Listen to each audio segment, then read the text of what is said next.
주셔서 찬양드리겠습니다.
네, 오늘 오후 3부 예배는 분열왕국 이야기라는 제목으로 제가 몇 주간 시리즈로 말씀을 배우도록 하겠습니다. 오늘 약간 성경 공부 시간 같은 시간이 또 되겠습니다. 시편 2편 1절에서 6절 말씀 같이 보겠습니다.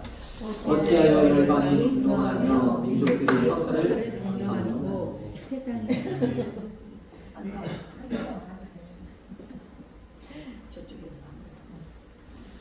네, 함께 다시 보겠습니다.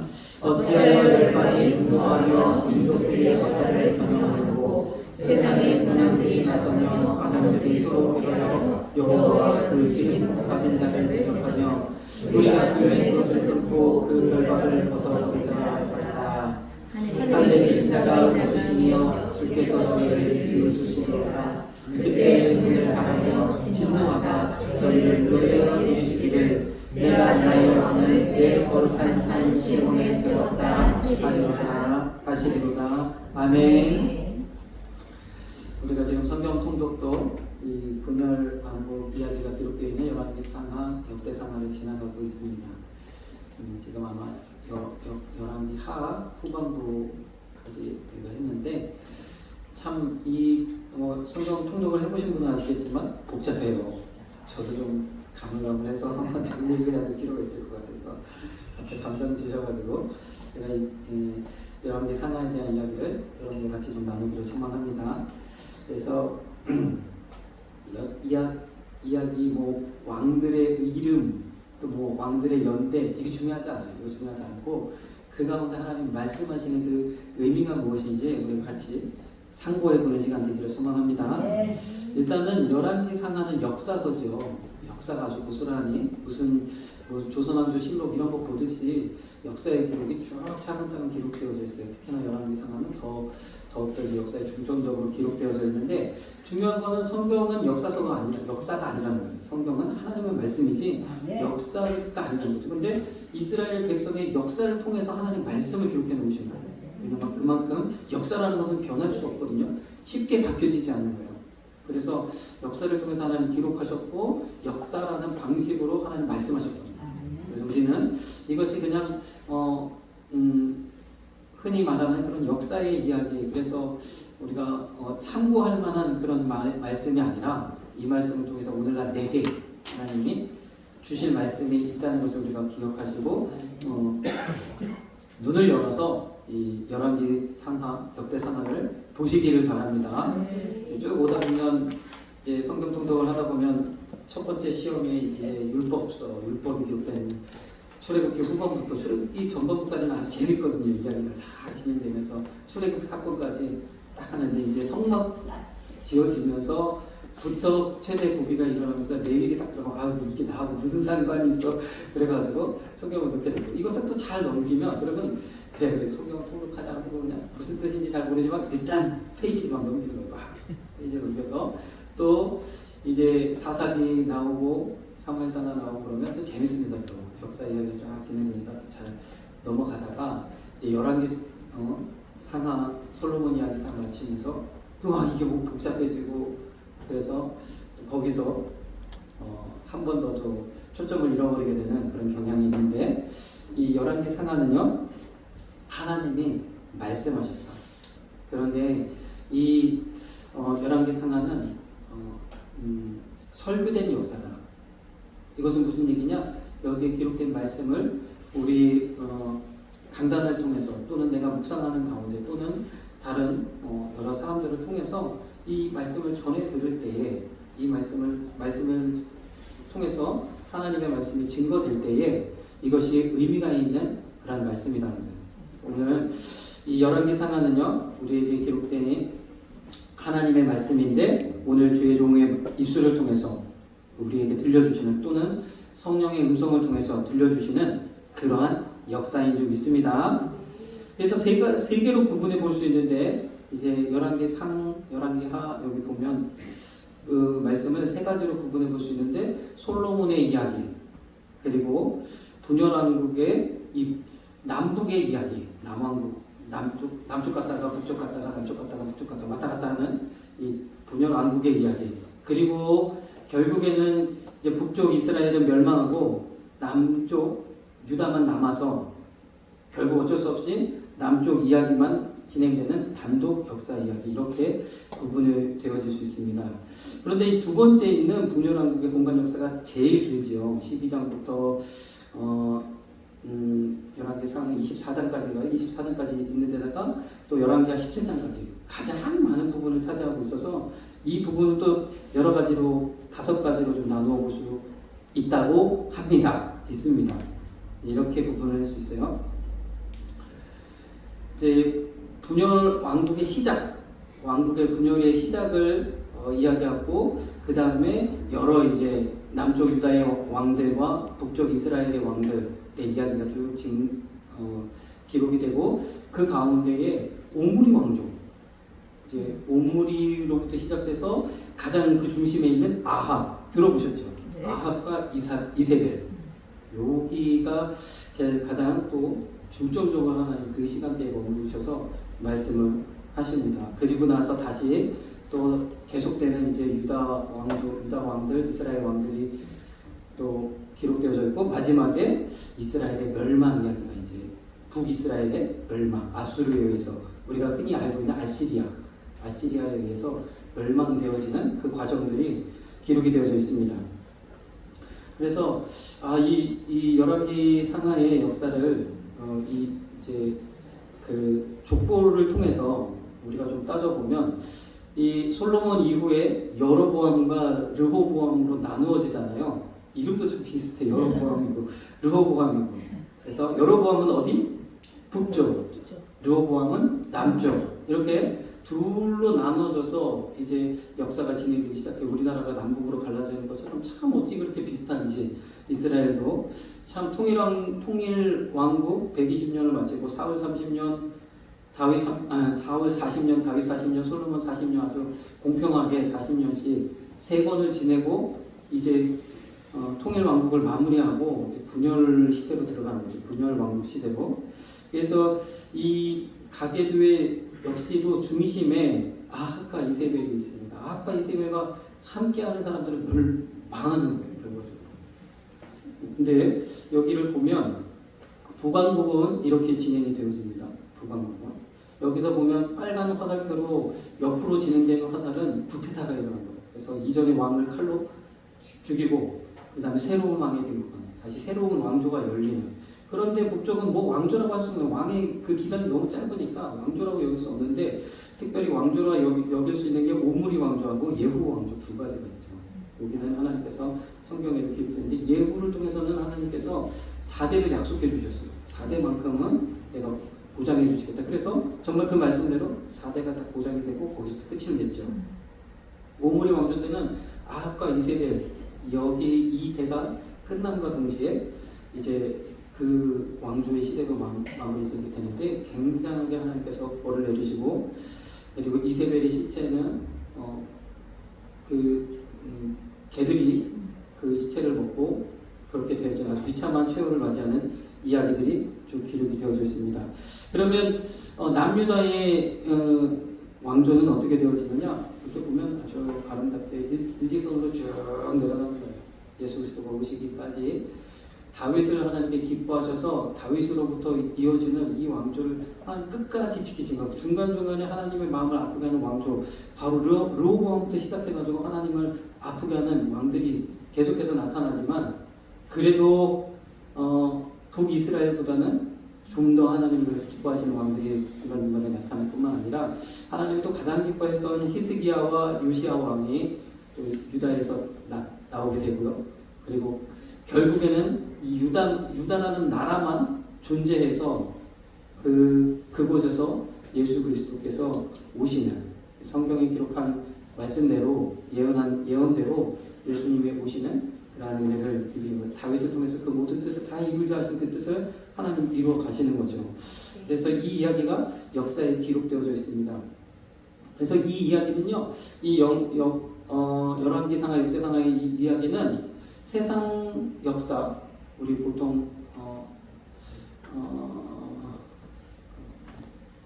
아무튼 세상 역사와도 많이 겹치는 부분도 있어요. 그래서 세상 역사에서도 다는 아니지만 몇몇 사건들은 증명이 되어져서 우리가 연대기를 정할 수 있는 기준점이 되기도 합니다.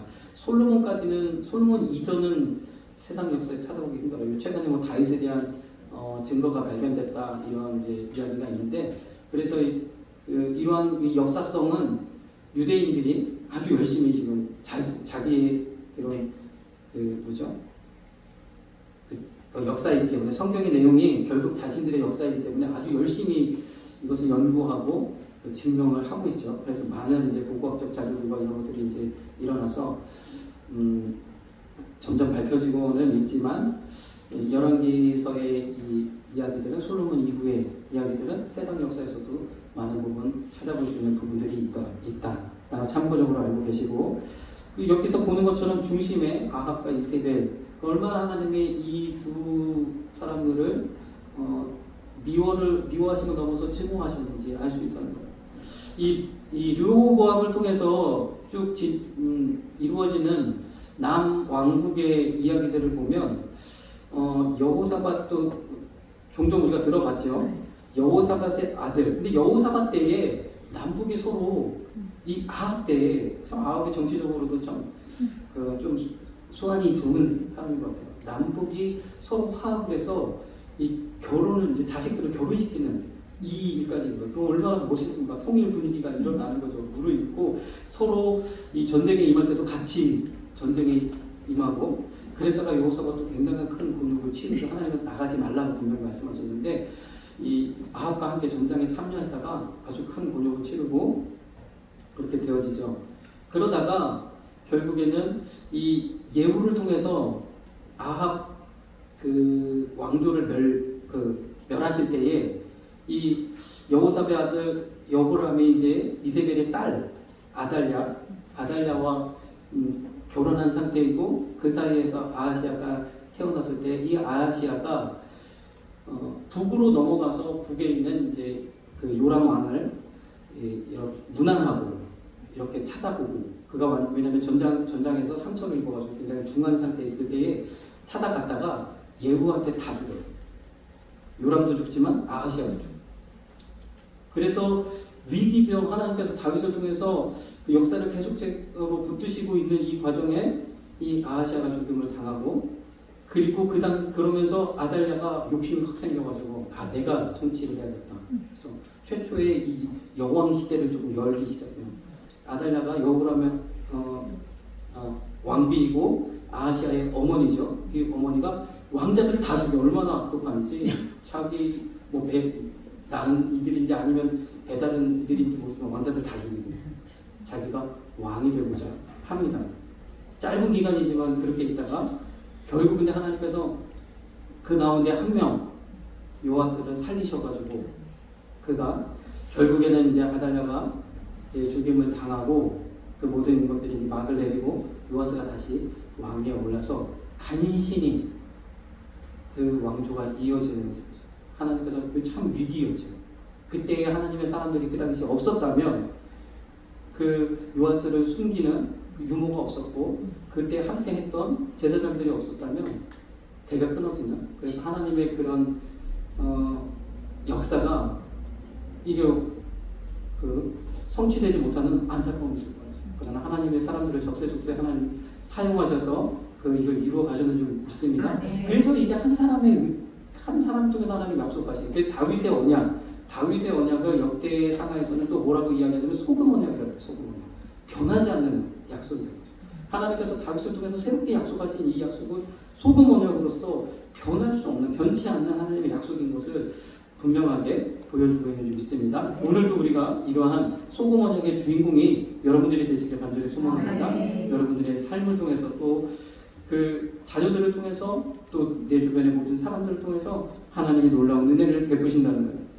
한번 하나님께서 붙드시겠다 약속하시면 끝까지 붙으시는 줄 믿습니다. 그래서 그 하나님을 의지하시고 나아가셔서 결국 하나님의 예수 그리스도를 통한 은혜와 복을 누리시는 저와 여러분들 되길 간절히 소망합니다. 그래서 이 열왕기상하의 중심에 아합과 이세벨의 이야기가 있고, 이때 등장하는 선지자가 엘리야, 그리고 이후에 엘리사. 그래서 이 엘리야와 엘리사 이야기가 굉장히 많은 또 지면을 차지하고 있죠. 예후는 하나님께서 쓰임 받아서 이 하나님의 미워하시는 이 아합 가문을 완전히 진멸하는 일을 성실히 수행했어요. 그리고 자신이 왕이 되어졌죠. 그래서 그 일을 했다고 하나님 그래도 칭찬하면서, 물론 하나님 기뻐하시지 않는 일들도 여전히 행하였지만, 여전히 산당을 세우고 여전히 우상을 섬기고 그렇게 되어지지만, 하나님 처음에 약속하신 대로 이 사대는 보장해 주세요. 가장 그래도 북이스라엘 가운데서 그 왕조가 오래 남아있는, 그렇게 되어진 거죠. 얼마나 하나님이 아합과 이세벨을 미워하셨는지를 알 수 있는, 악한 자를 들어서 멸하시는 그런 하나님의 그림을 우리가 볼 수 있습니다. 그래서 이 열왕기 상하를 보면 여러 가지 이제 스토리와 이야기들이 잘 이해가 되지 않는 그런 부분들이 좀 있습니다. 좀 여러 가지 이제 왕들의 이야기가 전개되면서 중간중간에 많은 이제 선지자들이 등장하죠. 선지자들이 왕에게 조언도 하고 또 하나님의 진리의 말씀을 전달도 하고 하나님의 능력을 베풀기도 하면서 그렇게 되는데, 구약 성경을 어떤 분이 12시대로 이렇게 구분 지어 놓으시는 분이 있더라고요. 그러니까 참 성경에 10이라는 숫자가 많이 등장하잖아요. 12지파, 12지파도 있고 12사도들도 있고, 그래서 구약 성경을 12시대로 이렇게 나누어 보면 이렇게 된다는 거죠. 그 성경에 따라서 창세기, 출애굽기, 민수기 이러한 시대로 12개로 구분할 수 있다. 그리고 이 역사서의 또 다른 성경들은 그 사이사이에 이제 존재하게 된다는 거죠. 출애굽기와 민수기 사이에 레위기, 민수기와 여호수아 사이에 신명기, 그리고 그 사사기 그 시기에 룻기, 그 다음에 사무엘 상하, 열왕기 상하에 역대상, 역대하가 이렇게 같이 분포하고, 에스라 시대에 에스라 시대는 이제 바벨론 포로 시대를 지나고 성전 재건의 시대죠. 느헤미야 시대는 성벽을 재건하는 시대고, 그렇게 이제 시간들을 12개로 구분했을 때 이렇게 성경들이 위치하고, 이제 역사서가 이렇게 배치가 되고, 시가서라고 하는 시편, 잠언, 아가 이러한 성경들을 보면 욥기, 시편, 잠언, 전도서, 아가, 욥기는 창세기를 배경으로 하고 있고, 이제 시편은 다윗과 그 시대, 또 솔로몬 이 시대를 이야기하고 있기 때문에, 시대적 배경을 가지고 있기 때문에 열왕기상, 사무엘상, 사무엘하, 그리고 이제 잠언, 전도서, 아가, 솔로몬에 의해서 열왕기상, 이런 성경들이 이 시대에 위치할 수 있다. 그리고 나머지 이 선지서들은 어디에 위치하느냐? 대부분의 선지서들이 다 이 열왕기 상하에 위치하고 있다. 열왕기 상하를 배경으로 있다. 얼마나 하나님께서 하신 말씀이 많으셨습니다. 여기에 집중적으로 그냥 쏟아 부으시는 거죠. 그리고 포로기 시대에 예레미야가 에스겔, 다니엘이 있고, 에스라, 느헤미야 시대에 학개, 스가랴, 그리고 말라기까지 이렇게 성경이 배치가 될 수 있습니다. 우리가 이 구조를 볼 수 있는 것처럼 하나님께서 여러 개 상하 우리가 말씀을 보아야 할 이유가 있겠죠. 그때를 통해서 하나님 하실 말씀이 너무 많다는. 그래서 이것은 이 말씀이 무슨 뜻인지 잘 모르지만 우리가 또 읽고 또 읽을 때에 또 설교 말씀을 통해서 다시 접하게 되면 그때 하나님께서 깨닫게 하시고 우리 은혜를 주시는 줄 믿습니다. 그래서 저도 이 말씀을 좀 연구해야 될 필요가 있을 것 같아서 이제 이번 오후 시간 통해서 조금 함께 같이 보기를 소망하고, 이것은 이제 성경의 이제 책명을 중심으로 배치를 했는데, 실제적인 연대, 성경이 가지고 있는 기록된 연대라든지 배경을 이루고 있는 연대를 조사해 보아도 실제적으로도 다 그때에 몰려 있어요. 분열한국 시대에 몰려 있습니다. 그래서 참 하나님께서 이 분열한국 시대에 많은 말씀을 하셨구나라는 것을 우리가 알 수 있습니다. 이제 처음으로 이제 분열 왕국의 이야기가 시작되는데, 이제 열왕기상 12장에는 솔로몬의 아들 르호보암이 세겜으로 나아가는 일부터 기록이 되어졌죠. 그래서 세겜으로 나아가서 이스라엘 백성 온 회중의 지지를 받고 환영을 받고 왕으로서, 온 통일 이스라엘의 왕으로서 세움을 받는 그런 아마도 신학자들은 대관식이 예정된 그런 자리였을 것이다. 아직 그러니까 명실공히 왕으로 세움을 받지 못했다는 거죠. 대관식을 못했으니까. 그래서 이제 유다는 같은 지역이 기반하고 있으니까 유다는 적이 없고, 이제 세겜으로 가서 모든 사람들의 이제 지지를 얻어내야 되는 상황인데, 이러한 분위기가 언제부터 있었냐? 태초부터 이 유다의 통일 왕국은 항상 이런 부분들을 가지고 있었던 거예요. 12지파가 항상 자리하고 있고, 12지파의 족장들이 있고, 또 12지파의 두령들을 통해서 그 지지선언이 일어날 때 그가 이제 왕으로서 세움을 받는 이러한 분위기를 항상 가지고 있기 때문에 우리가 이 열왕기 상하의 이야기를 이해할 때 이러한 이스라엘 특성을 좀 알아둘 필요가 있습니다. 다윗의 경우를 한번 보면요, 다윗도 왕으로 세움 받을 때 먼저는 사무엘상 2장 4절에서 보면 헤브론에서 유다 한 지파의 왕이 되어져요. 먼저 기름을 부어서 유다의 왕으로 세워졌고요. 거기서 통치를 하다가 하나님께서 북이스라엘의 유력한 사람들을 하나씩 제거해요. 어떠한 이유에서든지 그 가운데서 여러 가지 사건들이 일어나지만 하나씩 제거를 합니다. 뭐 가장 그냥 항상 사울 옆에서 그 막강한 권세를 누렸던 그 아주 용장 그 아브넬이 참 그 뭐라고 아주 그 요압에 의해서 참 어이없게 이렇게 처리가 되어지고, 그리고 나서 아브넬이 유명무실하게 세웠던 이스보셋, 사울의 아주 정말 사울의 네 아들이 있는데 족보에도 잘 드러나지 않는 왕이 이스보셋. 그만큼 좀 사울이 어떻게 보면 사울은 전쟁에 능한 사람이기 때문에 자기의 세 아들은 아주 용맹하고 자기를 닮아서, 근데 이 마지막 말자들은 그러지가 못하니까 전쟁에 데려다가지고 항상 아무튼 쭈구리야 쭈구리. 근데 그 왕을 그냥 이스라엘의 명목상의 왕으로 세워놓고 아브넬이 거의 통치하던 그런 모습을, 통치자의 모습을 가지고 있는 그런 시기였죠. 그때에 그 이스보셋도 죽이고, 그 아래에 있던 사람들이 모반하여 아브넬이 죽고 나서 그 밑에 있던 신하들이 반역을 일으키고 이스보셋을 죽이고 그 머리를 가지고 다윗에게 온다. 다윗은요 그 모습을 보고 그들도 처형합니다. 왜냐하면 하나님의 옳은 이들을 적법하지 못한 방법으로 한 것을 받아들이지 않죠. 어쨌든 그렇게 함으로써 그런 모든 이제 유능한 사람들을 다 하나님께서 제거하시고 이제 이스라엘의 왕으로 다윗도 세우십니다. 그래서 다윗은요 40년의 왕위의 삶을 유다에서 7년 반 그리고 이스라엘에서 33년 이렇게 통치를 하게 되는 거죠. 이런 배경을 가지고 있다는 거예요. 다윗도 마찬가지로 헤브론에서 왕이 되고 온 이스라엘의 지지를 받고서 온 이스라엘의 왕이 되어졌어요. 자, 솔로몬의 경우도 어떻습니까? 솔로몬의 경우도 비슷해요. 솔로몬의 경우는 이제 다윗이 이제 나이가 늙어서 하나님께 갈 때가 됐을 때에, 하나님 편에 갈 때가 됐을 때에 먼저 이 다윗의 첫째 아들 아도니아가 유다에서 왕을 선포합니다. 내가 첫째니까 내가 받아들이니까 내가 왕이야 하면서 자기 밑으로 끌어들이고, 이때 요압도 이 편에 서게 되죠. 아도니아 편에 서게 되죠. 이렇게 하면서 다 불러 모았을 때 솔로몬 라인들은 빼놔요. 솔로몬 라인들. 왜 그럴까요?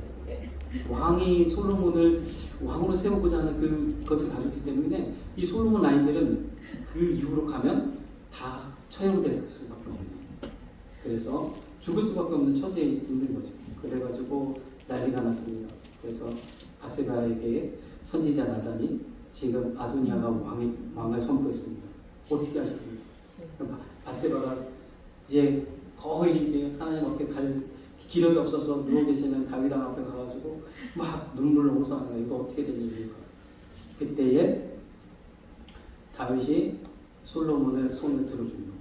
그러면서 선수 쳐서 유다의 왕이 되었지만 선수 쳐서 이스라엘 전체의 왕으로 세우시고, 그래서 완전히 교회를 역전시키셔서 솔로몬을 이스라엘의 왕으로 세우시고, 왕으로 세움을 받고 이 솔로몬이 이제 전체의 왕이 되어진 거죠. 그리고 나서 이 반역에 해당하는 아도니아는 처형을 받게 되죠. 그런 과정에서 솔로몬도 역시 그렇게 왕이 되어졌고, 이게 그가 이스라엘 전체의 왕으로 다윗이 완전히 꽂아가지고 낙하산처럼 세움을 받았으니 어찌겠습니까? 인정을 받아야 되죠. 급해졌어요. 솔로몬은 나이도 어리고 순서가 한참 뒤니까 나이도 어리고 급해졌어요. 하나님 앞에 1,000번째 드리는 거예요. 하나님, 저는 할 수 없어요. 그래서 하나님께서 그를 들어 세우셨다는 것을 보여주시기 위해서 그에게 지혜를 주시고 전무후무한 지혜를 주셔서 이스라엘 모든 사람 아무 소리도 못하도록 그렇게 만드셨죠. 이런 배경을 가지고 있기 때문에 이 르호보암도 이제 세겜으로 나아가서 그쪽 사람들의 마음을 얻어야 되는 상황인 거죠. 그런데 어떤 일이 벌어지느냐? 여기 그래서 1,000번제를 드리는 사건이 있죠. 온 백성의 지지를 얻어야 되는 그런 축제가 이 솔로몬에게 있기 때문에. 자, 그러면 이런 것을 우리가 볼 때 다윗도 그렇고 솔로몬도 그렇고 르호보암도 그렇고 이러한 이 지지를 얻어야 되나 이런 것들을 우리가 생각해 보면 우리도 마찬가지로 이 복음의 확장을 생각할 때 주님 말씀하셨거든요. 온 예루살렘과 온 유대와 사마리아와 땅끝까지 우리가 예루살렘 안에서 저도 마찬가지 주님 이 예루살렘 안에서 인정을 받고 더 나아가서 사마리아와 땅끝까지 인정을 받을 수 있는 그러한 사람들 그러한 은혜가 있는 사람들이 되어야 될 줄 믿습니다. 네. 우리 복음의 확장도 이렇답니다. 먼저 우리 가정 안에서 또 부부 안에서 가장 가깝게는 부부 안에서 우리가 서로를 인정할 수 있어야 되고 그리고 가정 안에서 자녀와 또 일가 친지들 가운데서 인정을 받아야 되고 또 교회 안에서 또 나아가서 우리 모든 영역 속에서 이렇게 복음이 확장되어져야 될 줄 믿습니다. 그래서 가장 먼저 내게 주어진 가정과 교회 안에서 하나님의 은혜가 임하기를 우리가 계속 구하면서 나아가야 될 줄 믿습니다. 그래서 이런 모습으로 우리도 준비해 나간다면 우리 교회도 내실을 다지고 기도하고 말씀 보고 이것을 계속 충만하게 아구까지 차도록 우리가 계속 해 나가면 결국에 하나님께서 우리를 들어 쓰실 줄로 믿습니다. 자, 그런데 이렇게 이제 세겜에 나아가서 지지를 받아야 되는 그런 상황에서 이 르호보암이 참 멍청한 선택을 하죠. 멍청한 선택을 해요. 먼저는 어르신들이 르호보암에게 좋은 옳은 그런 방법을 알려주세요. 근데 거기에다가 그치지 않고 자기하고 처음 어렸을 때부터 같이 자랐던 비류들 그들에게 물어보니까 그들은 왕이시요. 그 이야기 듣고 그렇게 하면 안 됩니다. 더 세게 하셔야 됩니다. 아주 정갈 채찍으로 다스려야 됩니다. 그러셔가지고 이 르호보암이 이 어르신들의 답은 듣지 않고 같이 자랐던 청년들의 소년들의 이야기를 들음으로 해서 결국 나라가 쪼개지는 이스라엘 그 세겜에서 르호보암을 왕으로 세우고자 왔던 그 사람들이 다 돌아서는 이러한 일이 발생하게 되죠. 그런데 이 르호보암의 선택이 어디에서부터 있었던 거냐? 그의 잘못이냐? 성경은 이렇게 이야기하고 있어요.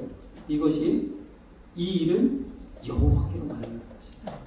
르호보암의 어리석은 선택은 하나님이 하셨다는 거예요.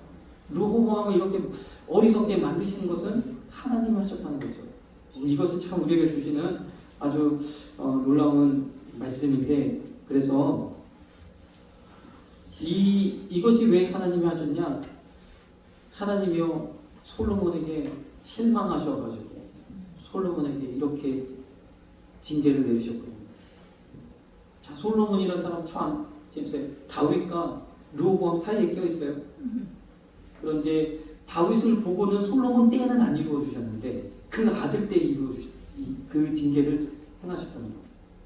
솔로몬 때에도 여러 차례 하나님께서 나타나셨다. 수많은 반역자들이 일어나서 솔로몬 때도 많이 힘들게 했거든요. 솔로몬은 지혜의 사람이지만 병법에는 능한 사람은 아니에요.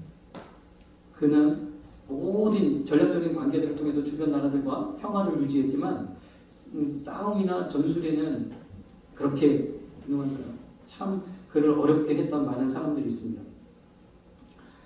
근데 이 솔로몬이 결국에는 많은 나라들과 전략적인 결혼을 하고 그 나라들의 공주들을 모셔오고 여러 왕비와 후궁들을 두면서 성경에는 아내를 많이 두지 말라 왕들은 그렇게 분명히 말씀하셨는데 1000명 가까운 척과 후궁들을 두다 보니까 온 상황에서 그들이 들여온 우상과 종교와 그래서 예루살렘이 이 모든 중동의 이 종교의 종합 전시장이 되어지는 안타까움을 보게 되죠. 그래서 하나님께서 나라를 둘로 쪼개서 열집하는 다른 사람에게 주리라 그렇게 말씀하셨거든요. 솔로몬에게. 그러나 너의 아버지 다윗을 보고 제가 너 때에는 이루지 않고 그리고 다 빼앗아가지 않고 하나는 남겨주겠다.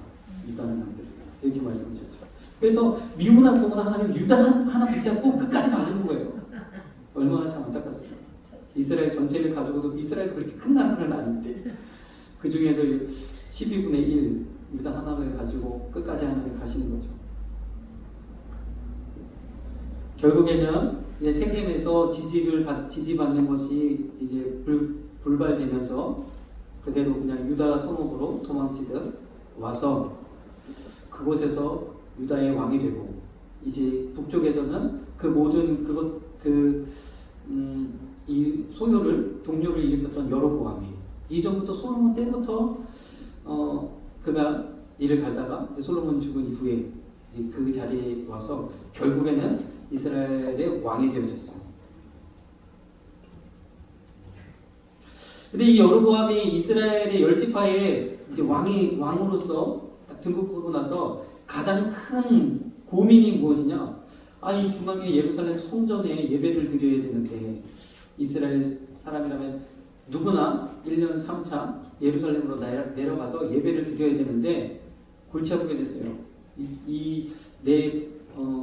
북이스라엘의 백성들이 남유다에 있는 예루살렘에 내려가면 이게 나라가 좀 위태할 것 같고 이런 생각이 드는 거죠. 그래서 얼마나 그가 고민을 했는지 결국에는 남과 북에 그래서 백성들에게 여러 가지로 이야기하게 되잖아요. 멀리 예루살렘까지 갈 필요 없이 북쪽에 있는 사람들은 저 위로 단으로 가면 되고 남쪽에 있는 사람들은 베델로 오면 된다. 그리고 내가 두 곳에 성소를 세우고 거기서 예배하면 된다. 그런데 거기다가 또 무엇을 세웠느냐? 금송아지 2마리를 세웠다. 성전 그래서 왜 금송아지를 세웠을까? 제가 생각할 때는 이 여로보암이 하나님과 완전히 반목하기 위해서 하나님을 철저하게 배제하기 위해서 금송아지를 세웠다고 생각하잖아요. 백성들의 마음을 얻기 위해서 금송아지를 세웠다고 생각합니다. 금송아지는 과거에도 출애굽 당시에도 보면 모세가 버젓이 이스라엘을 이끄는 과정 속에서도 금송아지가 우리 하나님이다 하고 이야기했던 이스라엘 백성이잖아요. 애굽 때부터 항상 금송아지에 대한 그 환상을 가지고 있던 이스라엘 백성에게 야 여기 금송아지 여기다가도 하나 만들어 놓고 저기다가도 하나 만들어 놓고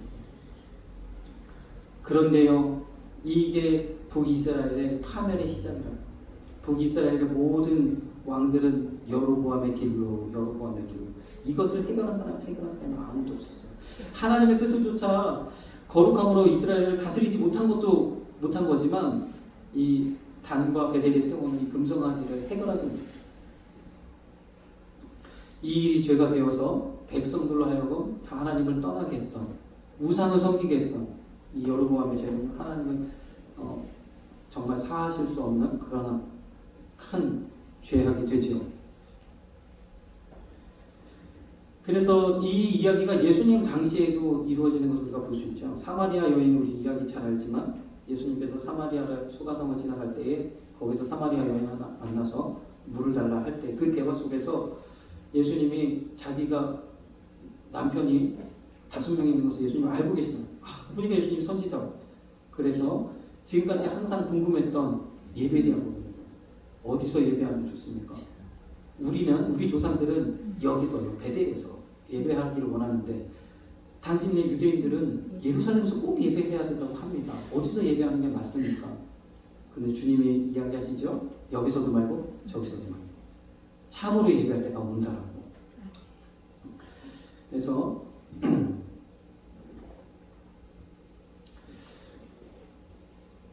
참으로 예배할 때 우리가 그러면서 주님 뭐라고 하셨냐? 예배하는 자들을 찾으시느니라. 이 말씀이 없네요. 예배하는 자들을 찾으시느니라. 이거 말씀 좀 받았는데요. 그러한 예배자를 하나님 찾으시는 줄 믿습니다. 그래서 우리는요 그러한 하나님의 예배자가 되어야 되는 줄 믿습니다. 열심히 그 여로보암의 이 개혁이라고 해야 될까? 개적이라고 하는 게 뭔가 바꿔가지고 하는 거예요. 그러니까 유다에서 이루어졌던 이스라엘 전체에서 이루어졌던 그것과 똑같이 거의 흡사하게 만들되 자기네 나라 안에서 이루어질 수 있도록 열심히 연구해가지고 이렇게 만들어요. 절기도 비슷하게 하고 상담도 하고 레위 자손 아닌 일반 백성으로 제사장도 삼고 나름대로 열심히 준비해서 백성들에게 짜잔 여기서 예배하면 돼 이렇게 했다는 거예요. 그러면 항상 우리 신앙에 있어서 문제가 되는, 사사기 때도 우리가 보았지만 또 사울왕을 통해서 우리가 보았지만 항상 우리에게 문제가 되는 것이죠. 여로보암에게 하나님께서 기대하신 거가 있어요. 재미있는 것이 10지파를 여로보암에게 띄워 주시면서 하나님 이렇게 말씀하세요. 너도 다윗처럼 하나님 말씀에 순종하면 너의 위를 굳건하게 하나님 지켜주시겠다. 다윗처럼 하나님 쓰시겠다라고 말씀하시는 거예요. 이 말씀은 오늘날 우리 모두에게 하나님 적용되는 거예요. 하나님 우리 모두에게 다윗과 같이 되기를 기대하신다는 거죠. 그러나 다윗과 같이 되지 못하고 여로보암 같이 되어서는 안 되겠다는 거죠. 여로보암은 어떻습니까? 그가 신앙이 없어서도 아니고 종교성이 없어서도 아니고 이 하나님의 예배하는 것을 무시해서도 아니에요. 그러나 그는요 항상 하나님보다, 하나님이 주신 말씀보다 자기의 정치적 상황이 더 우선인 거죠.